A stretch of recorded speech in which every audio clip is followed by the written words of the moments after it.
దేవుడు ఉద్దేశించిన కార్యము, ప్రణాళిక, గమ్యము నా జీవితంలో నిశ్చయముగా నెరవేర్చబడును కాక. ఆమేన్. పలకండి, మీరు ధైర్యంగా ప్రకటించండి. మీ నోట్లో ఉంది జీవం మరణం. ఎంతసేపు నెగిటివ్గా మాట్లాడితే, ఎంతసేపు ప్రతికూలంగా మాట్లాడితే, ఎంతసేపు అవుతుందా no, put a full stop today.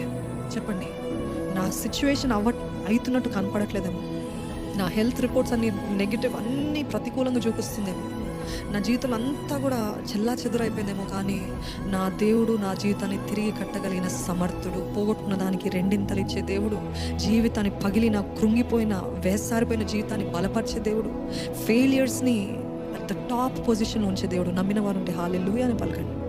ఎవరైతే బాటంలో ఉంటారో వారిని దేవుడు అలాగా పైకెత్తుతాడంట. ఎప్పుడు ఆయన పాదాల దగ్గరకు వచ్చి, దేవా నీవు నన్ను బలపరచు, నీవు నన్ను ఘనపరచు, నీవు నన్ను హెచ్చించు, నా వల్ల అవ్వదు అన్న మాట వద్దండి, నన్ను బలపరచు. దావీదును చూసి రోషం తెచ్చుకుందాం.